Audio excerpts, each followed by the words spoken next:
अरविंद केजरीवाल को हम लोग बिल्कुल पसंद नहीं करते, लेकिन चीफ मिनिस्टर हैं तो हैं, क्या कर सकते हैं। वो दिल्ली में महिला को क्या सुरक्षा देगा जो अपनी महिला सांसद को अपने घर में सुरक्षा नहीं दे सकता। मेरे को तो सबसे पहले पीओ के चाहिए। केजरीवाल जी बहुत कहते हैं कि हमने महिलाओं ने अपनी महिला की कौन है, पालीवाल कौन थी, उसकी सुरक्षा कर ली क्या? स्वाति पालीवाल जी सुरक्षा कर ली, घर में पिटवा दी। मैं थोड़ा गर्म दल का आदमी हूँ, ठंडा बोल नहीं पाता मैं। क्या कीजिए, ठंडा चाहिए भी नहीं ना, तो अपना सीधा सीधा है। अगर स्वाति मालीवाल के साथ कोई घटना घटी है, केजरीवाल जी को रत्ती भर शर्म नहीं आती है। मेरा नाम सत्येंद्र त्यागी। आप यहाँ पे कब से रह रहे हैं? मैं 4 साल से। 4 साल से। तो आपने वोट दिया एक बार भी? किसको? बीजेपी को? वो तो आप बताएंगे कि आप किसको वोट देते हैं। मैं अभी तक बीजेपी को वोट देता आ रहा हूँ। अच्छा, अपनी याद में। अच्छा, आप अभी हर्ष मल्होत्रा जी यहाँ आए थे, आपने हाँ, उन्हें सुना, हाँ। क्या लगा कि आपकी उम्मीदों पे खरे उतरेंगे वो अगर बीजेपी खरी नहीं उतरेगी तो कोई पार्टी खरी नहीं उतर सकती। बीजेपी परफेक्ट नहीं है, लेकिन अभी कुछ भी होप है हमको तो बीजेपी से ही है। बीजेपी के सामने कोई पार्टी नहीं है, किसी और से उम्मीद कर ही नहीं सकते। और आपने हर्ष मल्होत्रा जी से क्या चीजें बताई कि आपकी सोसाइटी के क्या मुद्दे हैं? सोसाइटी की सबसे बड़ी समस्या नाले की है, वो चौहान साहब ने पॉइंट आउट किया। देखिए कुछ समस्या का समाधान कर सकते हैं तो, और किसी से हमको उम्मीद नहीं है। अच्छा, आप दिल्ली में रह रहे हैं, अरविंद केजरीवाल जी पे क्या राय है आपकी? अरविंद केजरीवाल जी पे क्या राय है? अरविंद केजरीवाल को हम लोग बिल्कुल पसंद नहीं करते, लेकिन चीफ मिनिस्टर हैं तो हैं, क्या कर सकते हैं। दिल्ली के लिए डेवलपमेंट के लिए 10 साल उन्होंने जा रहे हैं, एक काम कोई बड़ा काम किया हो तो बता दीजिए। शीला दीक्षित को वो हमेशा गाली देते रहे, जो डेवलपमेंट लास्ट हुआ है शीला दीक्षित के टाइम ही हुआ है। केजरीवाल के टाइम में कोई काम नहीं हुआ। हर इलेक्शन में बोलता है कि हम अगली उसमें गंगा में यमुना में डुबकी लगाएंगे तब मेरे को वोट देना। अब तीसरा वो टर्म आ जाएगा, वो फिर वो अगले 5 साल के लिए फिर टाइम दे देगा। अच्छा, स्वाति एक स्टेप स्टार्ट ही नहीं हुआ, काम होना तो दूर की बात रही। अच्छा, आपको ये पता है कि स्वाति मालीवाल उनकी पार्टी से हैं, उनके साथ मारपीट हुई हाँ, है? उनके सेक्रेटरी ने किया, उनके पीए ने किया, वो पीए उनके साथ में घूम रहा है। वो दिल्ली में महिला को क्या सुरक्षा देगा जो अपनी महिला सांसद को अपने घर में सुरक्षा नहीं दे सकता। और कुछ दिन पहले कांग्रेस की भी एक प्रवक्ता थी, उनके साथ भी ऐसी खबर आई थी, तो वो भारतीय जनता पार्टी में चले गई। राधिका खेरा जी की मैं बात कर रहा हूँ, वो भी चले गई बीजेपी में, कांग्रेस को छोड़ के। बीजेपी से उनको होप होगी कि बीजेपी कुछ बेटर रहेगी ऑप्शन। क्यों आदमी चूज करता है? सर आपका क्या नाम? मैं डीएस त्यागी नाम है मेरा। तो आपको क्या लग रहा है कि बीजेपी जीतेगी कि कांग्रेस जीतेगी? बीजेपी ही आएगी। और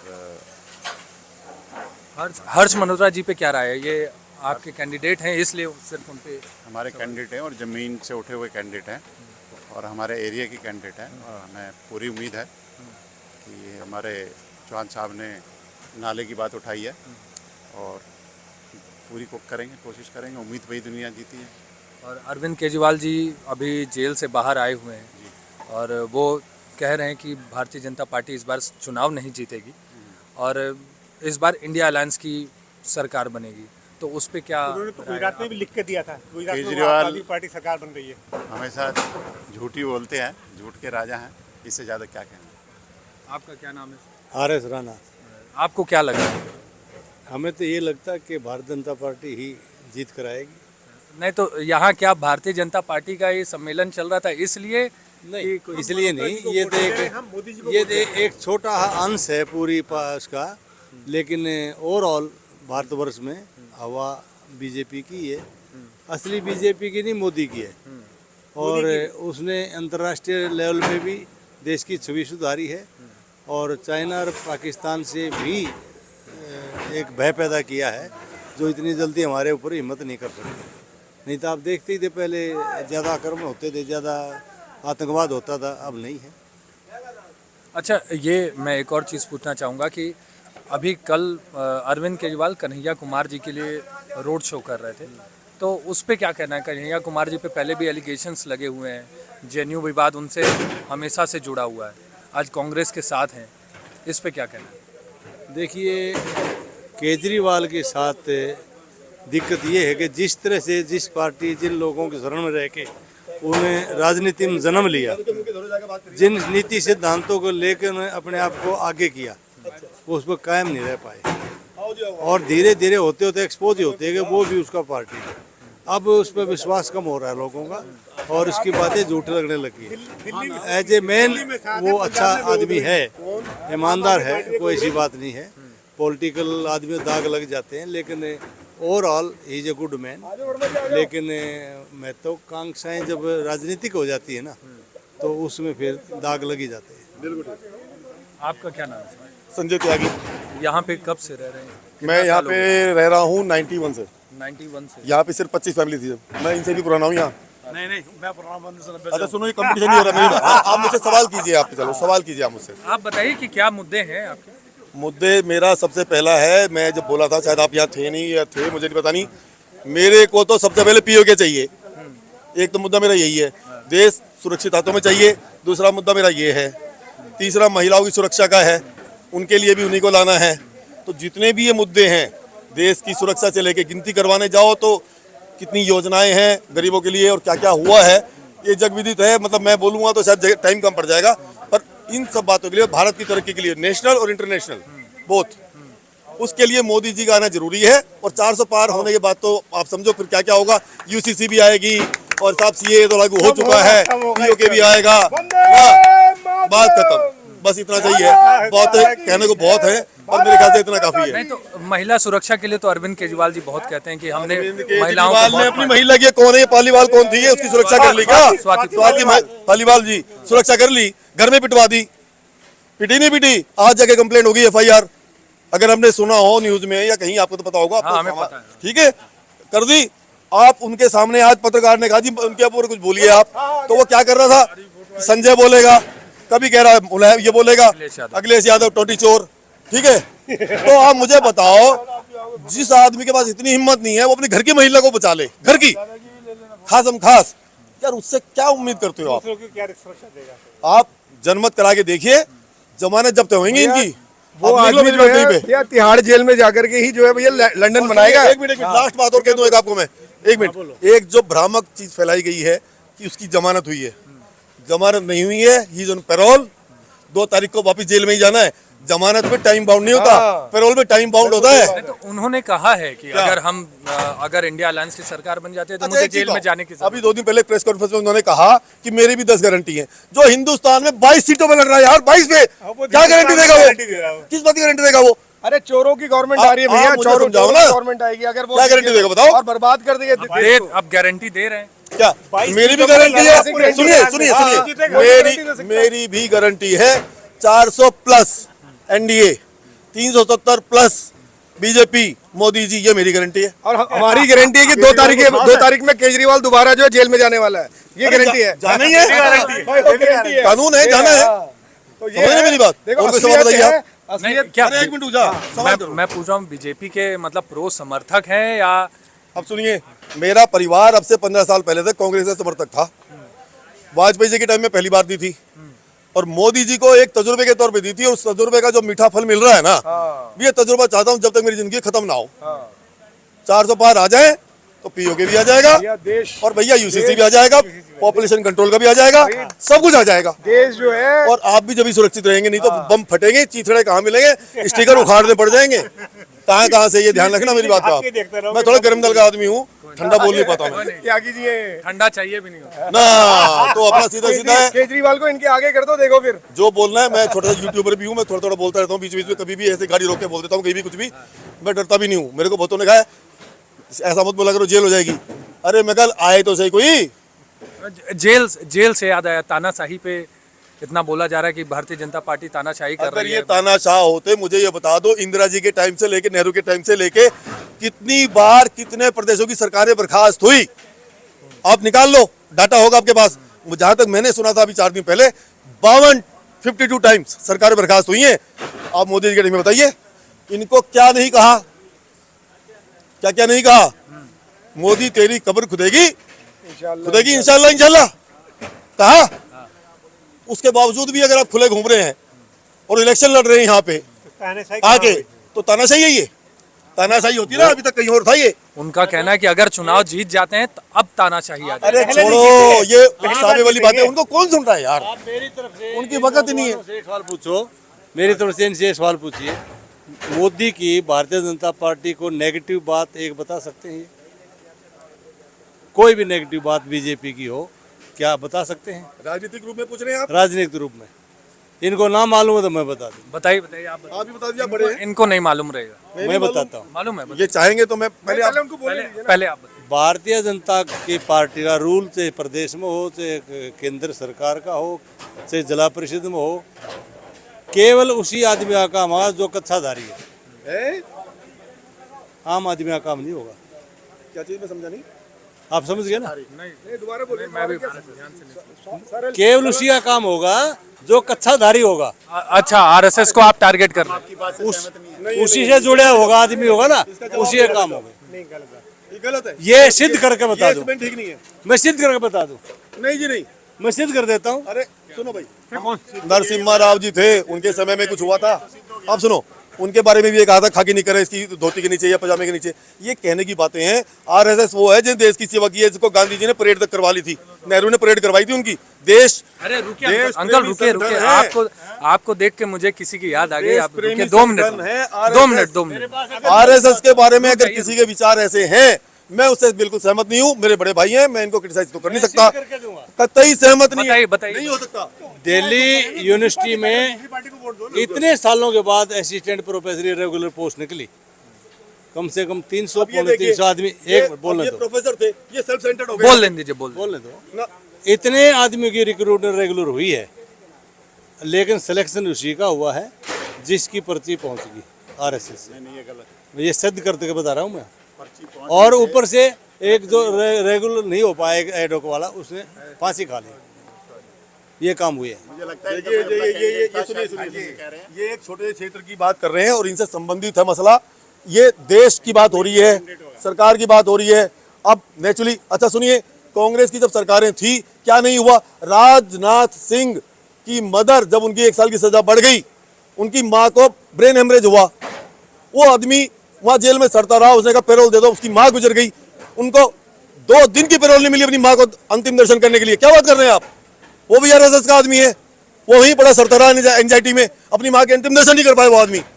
कहां से क्या हो गया? कैसी बात कर रहे हो यार आप? आरएसएस देश प्रेमी संगठन है। मैं आरएसएस का कार्यकर्ता नहीं हूं, परंतु मैं उसके लिए अपना सर कटवा सकता हूं। क्लियर कटवा होता है भैया, खुली बात है बहुत ज्यादा। देश प्रेमी संगठन है, उसके बारे में सुनूंगा नहीं कुछ भी। भारत माता की जय। अंकल, आपको देख के मुझे वो जॉली एलएलबी में एक जज का रोल किया है सौरभ शुक्ला जी ने, उनकी याद आ गई। किसकी याद आ गई? सौरभ शुक्ला जी जॉली एलएलबी में जज का रोल किया है। नहीं, आप लोग को नहीं लग रहा है कि वो जज की तरह वो है? आप बताइए, आपका नाम क्या है? मेरा नाम जेपी मंगला है। अच्छा, आप को क्या लग रहा है, किसका माहौल है? माहौल तो बीजेपी का है। क्या बीजेपी वाले आदमी है कि? हाँ, बीजेपी वाले आदमी है। अच्छा, बीजेपी वाले आदमी को तो बीजेपी का ही माहौल लगेगा। नहीं, ऐसा नहीं है। जो कांग्रेस के कट्टर थे हमारे घर के अंदर, वही बीजेपी में आ गए हैं। एक बार हमारी सासू माँ ने कहा, वोट डल रहे थे, तो वो रहती थी वहाँ सूरजमल विहार, वोट डला था ITO पे उनका, तो मैं वहीं था। बोले मुझे वोट डलवा लाओ, तो वो बोले मुझे वोट डलवा लाओ। मैं कहा वोट डलवा लाऊंगा, बीजेपी को डालोगी? बोले कांग्रेस को डालूंगी। मैंने कहा फिर नहीं जाता। तो जब से दिया चलता है तभी से हम उसके साथ हैं। और अरविंद केजरीवाल जी पे क्या रहा है? दिल्ली में अरे रहते यार, हैं। किसका नाम ले दिया, रोटी खानी है जाके यार, छोड़ो। मेरे से ले हाँ, बताइए आप। जी पूछिए। सुनील। सुनील, तो यहाँ पे कब से, दिल्ली में कब से रह रहे हैं? मैं दिल्ली से ही पैदा हूँ। अच्छा, दिल्ली में ही जन्म हुआ, तो आपने तो दिल्ली को बदलते हुए देखा है। जी। तो कितनी उम्र हो गई आपकी? 60। 60 साल। तो अभी का क्या माहौल लग रहा है? कौन है दिल्ली में, कौन आ रहा है? ये तो सभी को ही पता है जी। इस समय तो एक लहर है, राम लहर है। राम लहर के आगे मुझे नहीं लगता कि कोई टिक पाएगा। और वो तो प्रधानमंत्री की बात हो गई। दिल्ली की? दिल्ली में भी प्रधानमंत्री के प्रतिनिधि जीतेंगे। जो प्रधानमंत्री के प्रतिनिधि है वही हैं, जो राम के हैं उन्हीं के वही जीते। ये अरविंद केजरीवाल जी, कन्हैया जी, सब लोग तो यहाँ से चुनाव लड़ रहे हैं दिल्ली से। देखिए क्या है, ये चुनाव कोई ऐसे नहीं होता। जब राम मंदिर की प्राण प्रतिष्ठा हुई, लोगों ने तभी मन बना लिया। उसके बाद आप कोई सभा करें, लाखों लोग आए ना आए, लोगों ने मन बना लिया। लोगों ने जब मन बना लिया तो वो चेंज होने वाला नहीं है। वो 22 जनवरी को ही लोगों ने मन बना लिया था कि इस बारी 400 पार है और हमारा वोट भाजपा के साथ है। अच्छा, हमारे साथ कुछ महिलाएं हैं, हम उनसे बात करेंगे। मैम, आपका नाम क्या? मैं Shabnam Khan, human right activist. अच्छा, ह्यूमन राइट एक्टिविस्ट। तो आप बताइए, आपको क्या लग रहा है, माहौल क्या है दिल्ली का? अब की बार 400 पार माहौल लगने की क्या बात पूछ रहे हैं आप? आप देख नहीं रहे जनता का जोश, आप देख नहीं रहे पूरे भारत में नरेंद्र मोदी जिंदाबाद हो रही है, आप देख नहीं रहे किस तरीके से जो नरेंद्र मोदी जी ने इतना काम किया है, देश का विकास किया है, देश के विकास पर, सुरक्षा पर, इन सब मुद्दों पर भारतीय जनता पार्टी को जबरदस्त वोटिंग हो रही है। और मुस्लिम, हिंदू, सिख, ईसाई, जिनको सबको प्रधानमंत्री नरेंद्र मोदी जी ने एक सूत्र में पिरो दिया है। पहले लोग हमें कोई मुसलमान बताता था, कोई हिंदू बताता था, कोई छोटी जाति, कोई बड़ी जाति, इसमें बांटा करते थे। उन्होंने कहा आप सब एक हैं, भारत का हर नागरिक एक समान है, हम सब भारतीय हैं। तो जब हमें इस तरीके से बांटा और पिरो दिया एक सूत्र में, तो आप देख रहे हैं सब जगह श्री नरेंद्र मोदी जिंदाबाद और 400 पार। नहीं तो भारतीय जनता पार्टी पे विपक्ष आरोप लगा रहा है कि वो हिंदू मुसलमान की राजनीति कर रही है। मुझे एक बात बताइए, एक व्यक्ति कहता है मुसलमान भाइयों आइए, एक हाथ में कुरान लीजिए, एक हाथ में कंप्यूटर लीजिए, मैं उस प्रधानमंत्री की तरफ देखूं या मैं उस व्यक्ति की तरफ देखूं जो मुझे सच्चर कमेटी की रिपोर्ट आती है, मुसलमान दलितों से भी पिछड़ा हुआ है, मैं उनकी तरफ देखूं या उस प्रधानमंत्री की तरफ आशा भरी नजरों से देखूं जो मुसलमान को देश की मुख्यधारा से जोड़ना चाह रहा है, जो गरीब व्यक्ति काम कर रहे होते हैं उनके पैर धो के पी रहा होता है। आप सोच कर बताइए, क्या प्रधानमंत्री कभी आपने सुना था मजदूर के पैर धो रहा है? तो पहली बार ऐसा प्रधानमंत्री आया। मैं आपके न्यूज़ 18 के माध्यम से बोल रही हूँ, मैं आपके माध्यम से देश की जनता को कहना चाहती हूँ, हिंदू मुसलमान सिख ईसाई मत देखिए, कौन प्रत्याशी खड़ा है मत देखिए, भारत को सुरक्षित रखना है, सनातन को जीवित रखना है। और आप चाहते हैं आतंक का वो वाला प्रहार हमारे ऊपर कभी ना हो पाए, तो प्रधानमंत्री श्री नरेंद्र मोदी जी को वोट देकर आइए। वोट की चोट से आतंक पर करिए, वोट की चोट भ्रष्टाचारियों पर करिए, वोट की चोट उन लोगों पर करिए जो मुसलमान हिंदू में हमें बांटने का काम किया करते थे। अच्छा, मैं आपसे ये जानना चाह रहा हूँ, आप ह्यूमन राइट एक्टिविस्ट भी हैं। अभी अरविंद केजरीवाल जी के घर में एक मामला सामने आया स्वाति मालिवाल जी का। स्वाति मालिवाल जी का एक नाम आया कि उनके ऊपर हमला हुआ, उनके पीए ने उनको पीटा, तो इस पे क्या आपकी? देखिए, मैं कहती हूँ जब बहनों की बेटियों की बात आए तो राजनीति से ऊपर उठ जाइए। इसमें हिंदू मुस्लिम सिख ईसाई थी बेटी या कौन सी जाति की थी या किस पार्टी की थी, इससे मतलब नहीं है। हर एक बहन बेटी को न्याय मिलना चाहिए। अगर स्वाति मालीवाल के साथ कोई घटना घटी है, केजरीवाल जी को रत्ती भर शर्म नहीं आती है? केजरीवाल जी के मन में जरा भी कोई दया भाव नहीं है? निर्भया बेटी के नाम पे सत्ता के गलियारे तक पहुंच जाते हैं, निर्भया बेटी को भुनाते, अन्ना हजारे को भुनाते। ये कैसा गिरगिट है, पल पल रंग बदलता है। स्वाति मालीवाल की बात पे बोलने को तैयार नहीं है, स्वाति मालीवाल की बात पर कुछ कहने को तैयार नहीं है, और दूसरों की बहन बेटियों के बारे में सत्ता तक गलियारे तक पहुंच जाते हैं आप। तो मैं बोल रही हूँ केजरीवाल जी इस्तीफा दीजिए और स्वाति मालीवाल को न्याय मिले, इस पर काम करिए। अच्छा, एक और सवाल कि प्रियंका गांधी जी ने भी आज बोला कि स्वाति मालीवाल के साथ मैं खड़ी हूं, लेकिन मैं हमेशा महिलाओं के साथ खड़ी हूं। नहीं, हमेशा महिलाओं के साथ नहीं खड़ी हैं। स्कूटी पे उस व्यक्ति के घर जाती हैं जो देश के खिलाफ होता है या फिर कांग्रेस पार्टी का कोई कार्यकर्ता होता है। मेरा सवाल, आपने कभी दूसरी बहन बेटियों के यहाँ जाते नहीं देखा होगा उनको। मेरा सवाल कि वो उन्होंने कहा कि मैं हमेशा महिलाओं के साथ खड़ी हूं, लेकिन ये आम आदमी पार्टी का आपसी मामला है। आम आदमी पार्टी के साथ तो गठबंधन भी है आपका, आम आदमी पार्टी के साथ गठबंधन भी करती हैं और जाके किसी आप कह रही हैं मैं बेटियों के साथ खड़ी हूँ, बेटी हैं लड़ सकती हैं, तो भाई स्वाति मालीवाल क्या बेटी नहीं है किसी की? क्या वो आपकी बहन नहीं है? तो आपके ये जो दोहरे चरित्र है ना, कांग्रेस गिरगिट गिरगिट भाई भाई, केजरीवाल के समर्थन के चक्कर में, राजनीति के लालच में बहन बेटी को भी छोड़ दे रहे हैं। तो जनता को दिखाई देता है ये सब, जनता देख रही है ये सब, और जनता इन सब बातों पे वोट डालेगी और समझदार है, समझ रही है कि प्रियंका जी बेटी हूँ लड़ सकती हूँ नहीं, सिर्फ अपने अपराधी को बचाने के लिए खड़ी हो सकती हूँ। तो सब कुछ समझ रही है जनता। मैं भारत की जनता से आपके माध्यम से फिर अपील कर रही हूँ, प्रधानमंत्री नरेंद्र मोदी जी को प्रधानमंत्री बनाने के लिए वोट करिए और आतंकवाद पे कड़ी चोट करिए। अब की बार 400 पार। मैडम आप मैं क्या बोलूं, ये मेरी सोसाइटी की शेरनी है ये, और हम ये हमारे भाई जी हैं। सब छोटा रहा, थोड़ा सा हिंदुस्तान की शेरनी है ये, हिंदुस्तान की भी शेरनी है, मेरी सोसाइटी की भी शेरनी है। आपका नाम क्या है? मेरा नाम अल्पना है। अच्छा, तो और हम गुंजन भाई जी के साथ जुड़े हुए हैं। ये हमारे मैं अपनी सोसाइटी में एक एक लोगों को अवेयर कर रही हूँ कि वोट डालिए, वोटर लिस्ट घर घर जाके दे रही हूँ। सबके साथ हमारी बहुत सारी बहनें हैं साथ में, लेकिन शबनम जी, गुंजन जी, इनके साथ हमने सीखा है ये। अच्छा, अब की बार 400 पार। मेरा एक सवाल बस कि महिला सुरक्षा पे क्या लग रहा है दिल्ली में महिलाओं की महिला सुरक्षा? दिल्ली में तो अभी क्या बोलूं अभी मैं? सोचने की जरूरत है। मैं 700 किलोमीटर दिल्ली से अयोध्या तक यात्रा करके आई हूँ। हाँ। एक अपराधी की हिम्मत नहीं है आंख उठाकर देख ले किसी बहन बेटी की तरफ, एक अपराधी की हिम्मत नहीं है। मुझे 700 किलोमीटर में एक गुंडा दिखाई नहीं दिया। डरते हैं गुंडे यूपी में, अगर आवाज उठाई तो आपको पता है क्या होता है फिर वहां पर। अब आपने यूपी की बात कर ली तो मैं ये कह रहा हूँ कि अरविंद केजरीवाल आजकल योगी आदित्यनाथ जी को बड़ा टारगेट कर रहे हैं। वो बोल रहे हैं कि भारतीय जनता पार्टी 2 महीने में चंगू मंगू नेताओं के बारे में हम बात नहीं करते हैं। आपने नाम लेके केजरीवाल जी का और हमारी जुबान खराब मत कराइए। हम अपने चंगू मंगू नेताओं के बारे में नहीं सोचते। हम सोचते हैं हमारे प्रधानमंत्री श्री नरेंद्र मोदी जी के बारे में। हम सोचते हैं हमारे माननीय योगी आदित्यनाथ जी के बारे में। हम ऐसे चंगू मंगू नेताओं के चक्कर में रहेंगे तो हमारा भी दिमाग खराब हो जाएगा। जाने दीजिए उनको, भगवान भी उनका मालिक नहीं है, क्योंकि वो जय श्री राम कहने से भी कतराते हैं। तो ये थे हमारे साथ दिल्ली की महिलाएं और दिल्ली की कुछ जनता। न्यूज़ 18 के लिए उत्कर्ष मिश्रा।